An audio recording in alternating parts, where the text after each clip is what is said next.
మహిళా సంఘాలు ఇప్పటికే చాలా విమర్శలు చేశాయి మీ మీద. ఇన్ఫాక్ట్ ఈ టాపిక్ చూసి వాళ్ళు ఏమంటారా అని మాకు కూడా ఒక విధమైన అంటే మీరు అమ్మాయిలను చిత్రీకరించి వాళ్ళ బాడీ మీద పెట్టే ఎవరికైనా ఏ మాత్రం ఇంగిత జ్ఞానం అన్నా నేను కేవలం అమ్మాయిని పొగుడుతున్నాను, ఆరాధిస్తున్నాను.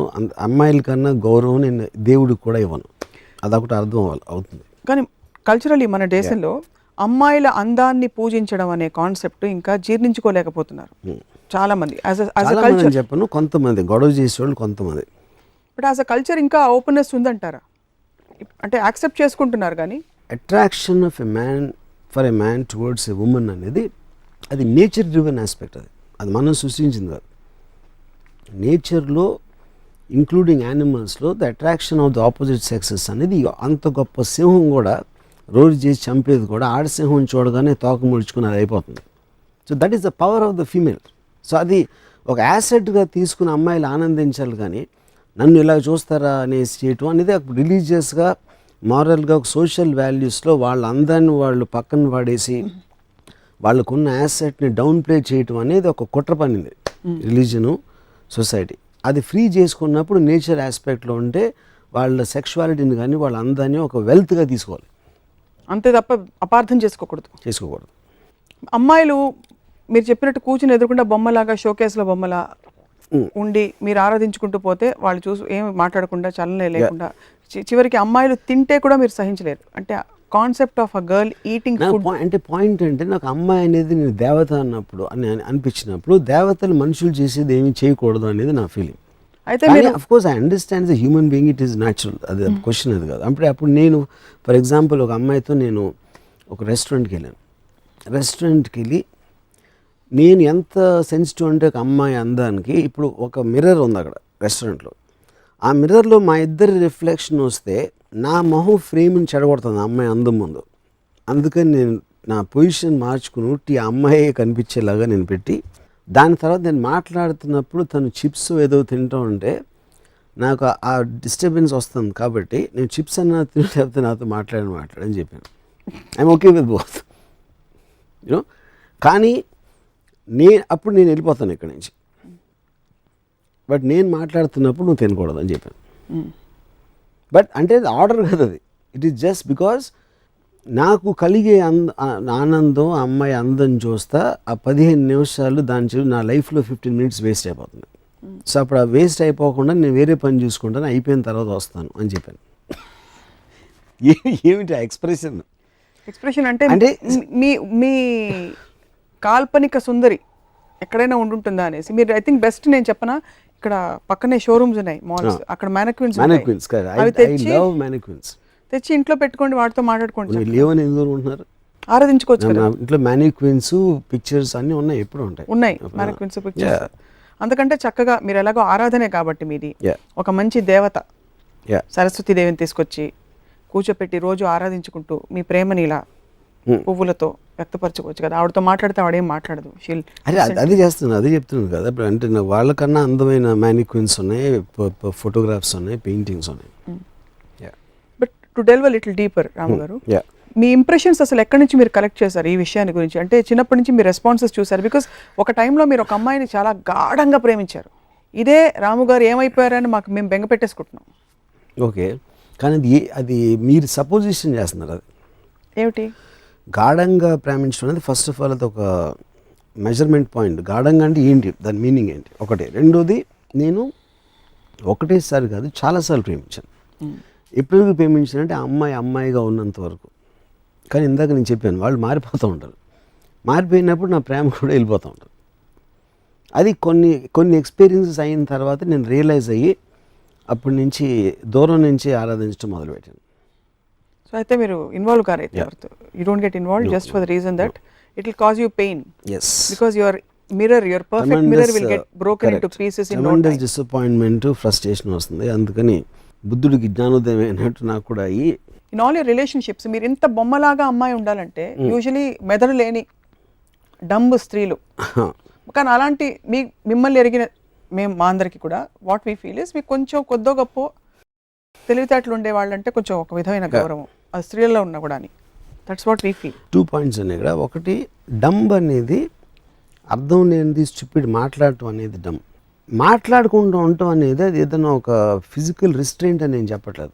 అది అర్థం చేసుకుని ఒకళ్ళకి నా మీద ఇలాంటి ఇమేజ్ ఉందని ఇమేజ్కి ప్లే చేయడంలో ఏం తప్పలేదు.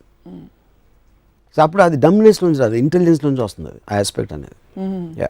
సో మీరు ఒక అమ్మాయితో ముందు చెప్తారా, నాకు నువ్వు వినకూడదు, మాట్లాడకూడదు, నువ్వు ఇలా ఉండాలి అలా ఉండాలి అని చెప్పి మీ ఎక్స్పెక్టేషన్ సెట్ చేసేస్తారా ముందే? అంటే అమ్మాయిని ఎనీ కెపాసిటీ, అది it can be relationship on personal front or professionally. For example నేను ఒక ఎగ్జాంపుల్ చెప్తున్నాను. ఒక అమ్మాయితో నేను I'd rather have sex with you then have a conversation with you అన్నాను. తను చాలా ఒఫెండ్ అయ్యింది.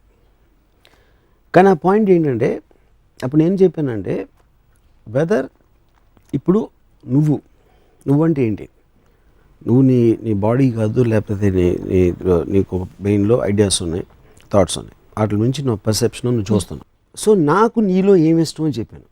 నువ్వు అన్నా హజారే మూమెంట్ మీద నీ ఒపీనియను, లేకపోతే నీ రూమ్ ఇంటీరియర్లో ఏం కలర్ కర్టన్ వేస్తే బాగుంటుంది అనే నీ అభిప్రాయాలు, లేకపోతే మీ పక్కింట్లో కుక్క అరుస్తూ ఉంటే నీకు చిరాకు వస్తుందని నువ్వు కంప్లైంట్ చేసే విషయాలు, వీటన్నిటికన్నా చాలా గొప్పది నీ అందం.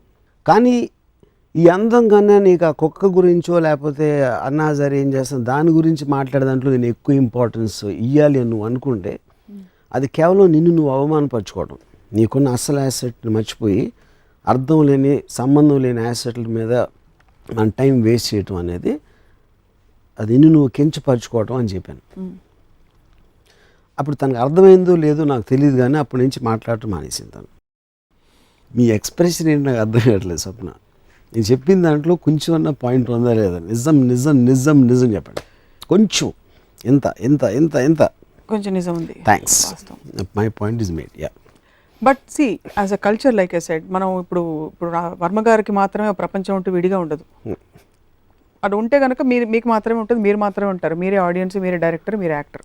కానీ ఇప్పుడు మెయిన్ స్ట్రీమ్ సొసైటీలో ఇప్పుడు సిన్స్ రామోయిజం అనే కాన్సెప్ట్ కేవలం మీ భావజాలం మాత్రమే కాదు, ఏదో విధంగా మనుషులని కొంతైనా ప్రభావితం చేస్తుందని అనుకుంటున్నాం కనుక అమ్మాయిల పాత్ర నిర్మాణాత్మకంగా మారుతున్న ఈ రోజుల్లో మీరు కేవలం బ్యూటీ అంటే ఎలా? ఇందాక ఏమన్నాను, they two are separate things. స్కిల్లు అమ్మాయి పాత్ర ఇందాక చెప్పాను, ఉసామా బిన్ లాదెన్ పట్టుకుంటానని. There are soldiers working. అంటే ప్రతి మగవాడు చేసే ప్రతిదీ చాలా చోట్ల అమ్మాయిలు బెటర్గా చేస్తున్నారు, which is a proven fact. But that is of course, but that is nothing to do with their sexuality. ఆ జెండర్కి సంబంధించిన ఇది విషయం కాదు, స్కిల్కి సంబంధించింది. బట్ మీరు ఏ రోజైతే స్కిల్కి 5 మార్కులు ఎక్కువ వేస్తారు. ఇప్పుడు నేను మ్యాక్సిమం రెస్పెక్ట్ ఇందాక చెప్పిన ఎయిన్ ర్యాండ్ నేను మామూలుగా చాలా నాన్ ఎమోషనల్ పర్సన్. నేను Ayn Rand documentary sense of life అని చూసి ఒక అమ్మాయి 20th ఇయర్లో రష్యన్ ఇమిగ్రెంట్ న్యూయార్క్ వచ్చి తను సాధించిన డాక్యుమెంటరీ చూస్తే నాకు నిజంగా నా కళ్ళు నీళ్ళు వచ్చేసినాయి. అంటే ఒక రకమైన హ్యాపీనెస్, ఒక ఎమోషనల్ అప్సర్జ్ తోటి. ఒక విధంగా చూస్తే ఐ డౌట్ ఇప్పుడు ఎయిన్ ర్యాండ్ ఒక మగోడై ఉంటే నాకు అలా వచ్చేదని.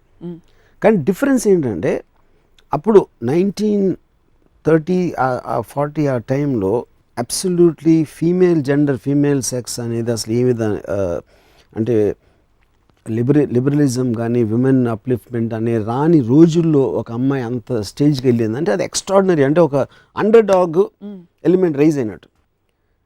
సో ఆ ఎలిమెంట్ ఒకటి యాడ్ అవుతుంది, ఎందుకంటే వీకర్ సెక్స్ అనేది ఒక సోషలాజికల్గా జెండర్ మీద ఇది ఉంది కాబట్టి వీకర్ అనేది ఆబ్వియస్లీ మీకు అండర్ డాగ్లోకి వెళ్ళిపోతుంది. అవును. సో అది ఒక పర్టికులర్ పీరియడ్ ఆస్పెక్ట్, దాని హిస్టారికల్ ఆస్పెక్ట్ అది. కానీ ప్రెజెంట్ డేలో ఒక 20 ఏళ్ళ అమ్మాయో లేకపోతే వాట్ ఎవర్ ఏజ్ గ్రూప్ నేను చెప్పేది, దాంట్లో నేను obviously the men and women are almost equal world over most of the countries. You know ఆ స్పేస్లో స్కిల్లు, ఎడ్యుకేషను, ఇండిపెండెన్స్ అన్నీ ఉన్నాయి కాబట్టి అది it becomes just brain aspect. కానీ అమ్మాయి అనే సెక్షువల్ జెండర్ ఆస్పెక్ట్ అనేది ఒక పర్టికులర్ ఒక ప్రత్యేకమైనది. దాని గురించి మాట్లాడుతున్నాం. సో మీ ఫోకస్ మీరు జూమ్ ఇన్ ఈ విషయంలో మాత్రం మీరు జూమ్ ఇన్ అక్కడ మాత్రం ఉంటారు, no zoom out only. So అమ్మాయి అంటే ఇంట్లో మీకు అత్తలు, పిన్నులు, అక్క అందరూ అమ్మాయిలే, చెల్లెలు ఓవర్. వాళ్ళందరితో మీరు ఎలా రిలేట్ అవుతారు? What is your equation with them? Do you look at them as women or you don't have అసలు ఆ థాటే రాదు? థాట్ రాదు నాకు. నేను అసలు వెళ్ళను. నేను అసలు నాకు ఫ్యామిలీస్ దగ్గరికి వెళ్ళను నేను అసలు. Even if it's your own daughter? You have a daughter. See my daughter calls me Ramu. నేనే చెప్పాను. దానికి రీజన్ ఏంటంటే నేను చెప్పాను, I don't like daughter sons ఇలాంటి రిలేషన్షిప్స్ ఫ్యామిలీ ఆస్పెక్ట్ అనేది. టూ పొలిమెంట్స్ ఏం చెప్పానంటే, నాకు ఒకటి నువ్వు నాన్న అని పిలిస్తే నా ఏజ్ గుర్తొస్తుంది, నాకు అది ఇష్టం ఉండదు. రెండోది, నువ్వు నాన్న అని పిలవన్నప్పుడు నిన్ను కూడా ఒక అమ్మాయిలాగా చూస్తాను. I look at every one like a women, you know. Yeah, so అప్పుడు తను నన్ను ఒక స్పీసీస్ లాగా చూస్తుంది నా డాటర్. అంటే జూలో వెళ్ళినప్పుడు ఒక రకరకాల జంతువులు ఉన్నట్టు నన్ను కూడా ఒక జాతిలాగా చూస్తుంది. I like that, I'm okay with that. నాన్నలా చూడటం కన్నా జాతిలా చూస్తే చాలా బెటర్. సో వీళ్ళందరూ అంటే ఇతర హూఎవర్ మీ ఫ్యామిలీ మెంబర్స్, మీరు ఎవరితో అయితే అసోసియేట్ ఎవరో, మీరు అమ్మాయిలని బికినీల్లో చూపించి, స్విమ్ సూట్లో చూపించి ఇలా చేసినప్పుడు ఎప్పుడైనా కామెంట్ చేశారా? ఎవరు? మదర్ కానీ సిస్టర్ కానీ? మేబీ అంటే వన్ స్పెసిఫిక్ పర్సన్ కదా, చాలామంది చేస్తారు, ఇప్పటికి చేస్తారు. నేను మామూలు మనిషిని అని నాకు తెలుసు, కానీ నేను సూపర్ మ్యాన్ అని ఫీల్ అవుతాను. డైరెక్ట్గా ఇవాళ నా షాట్లోనూ అందంగా కనిపించావని చెప్పగలిగారా? ఆవిడ థైస్ ఫోర్గ్రౌండ్లో క్రాస్ వెళ్తాయి మన కెమెరా. ఆ ఒక్క షాట్ కోసం నేను 17 సార్లు చూసాను సినిమా. పెదాలు బాగున్నాయంటే పోయిటిక్గా కనిపిస్తుంది. కరెక్ట్. తొడలు బాగున్నాయంటే నా వరల్డ్లో అమ్మాయిలు ఇలా ఉండాలి. ఫస్ట్ ఆఫ్ ఆల్ నేను మీకు ఇప్పుడు అమ్మాయిగా కనిపిస్తున్నాను, అబ్బాయిగా కనిపిస్తున్నాను, అసలు ఎలా కనిపించట్లేదు.